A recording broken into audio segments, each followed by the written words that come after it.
नमस्कार। बिहाना डीबीटी कार्यक्रम को आपणको स्वागत जनाऊँ। प्रथमे एप्लिकेशन टी इंस्टॉल हो सारा परे सीट डीबीटी उपरे क्लिक करेंगे। एथरे सेटिंग्स को जिबे आउ रजिस्टर बटन उपरे क्लिक करेंगे। एथर मोबाइल नंबर टी को एंटर करेंगे। मन रखंतु एटा से मोबाइल नंबर जोटा सीट लाइसेंसिंग सिस्टम रे ऑलरेडी रजिस्टर हो सारी। वर्तमान सर्वर पासवर्ड टी को एंटर करेंगे। एटा मध्य से सर्वर पासवर्ड जोटा सीट लाइसेंसिंग सिस्टम रे ऑलरेडी रजिस्टर हो सारी। मन रखिबे एतिकी करिबा पई आपणकर इंटरनेट कनेक्शन थिबा निहाती दरकार। मोबाइल नंबर और सर्वर पासवर्ड टी दे सारा परे रजिस्टर बटन उपरे क्लिक करेंगे। एबे रजिस्टर सक्सेसफुली मेसेज टी आपनको शो करिबो। ओके बटन उपरे क्लिक करेंगे। पुणी आपनको सिंक्रोनाइजेशन सक्सेसफुली मेसेज टी शो करिबो। पुणी ओके बटन उपरे क्लिक करेंगे। एबे बैक बटन उपरे क्लिक करेंगे। पुणी आउ थरे बैक बटन उपरे क्लिक करेंगे। एबे आपणकर एंटर एक्सेस कोड इठी मगा जाइछि। ए बी सी बोली आमर डिफॉल्ट एक्सेस कोड टी ऑलरेडी सेट करा हिछि। मने रखंतु एक्सेस कोड टी मोबाइल रो एप्लिकेशन टी को खोलिबा पई वर्तमान एक्सेस कोड टी को देई लॉगिन बटन उपरे क्लिक करिवे। या परे आपणको तीनिटा प्रोसेस बा पेज फॉलो करिबार अछि। प्रथम पेज आपणको कहूची कि आपण काहाको बिहन दबाको चाहुचंती। जो कृषक बंधु आसीचंती तांकर फार्मर आईडी कौन। जदि तांक पाखरे फार्मर आईडी अछि ताहले से फार्मर आईडी को एंटर करिवे।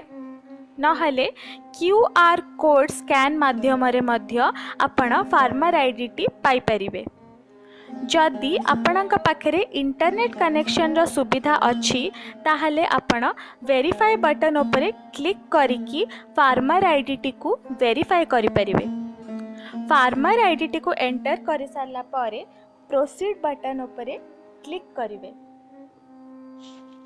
एथर आपणकर द्वितीय स्क्रीन टी आसीबो। द्वितीय स्क्रीन टी कहूची आपण कोन देबे। एथरे category crop variety source OSSC बा ओएआईसी जहार माने को सोर्स रु आपण बिहनटी को आनिचंती। एथर प्रोसीड मारिबे। वर्तमान तृतीय स्क्रीन टी आसीबो। तृतीय स्क्रीन टी कहूची आपण केते देबे आउ को लॉट नंबर रु देबे। एठारे साइज 20 केजी आउ बस्ता 14 मेंशन करा हिची। से 14 बस्ता रु केते बस्ता बिहन आपण से चासी को बिक्री करबा को चाहुचंती।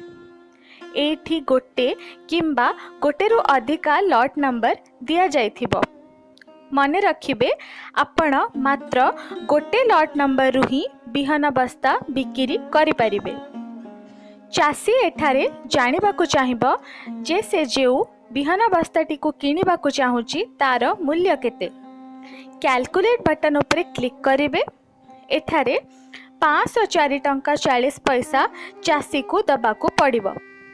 आउ सब्सिडी रे ताकू 204 टंका 40 पैसा रिटर्न आसीबो।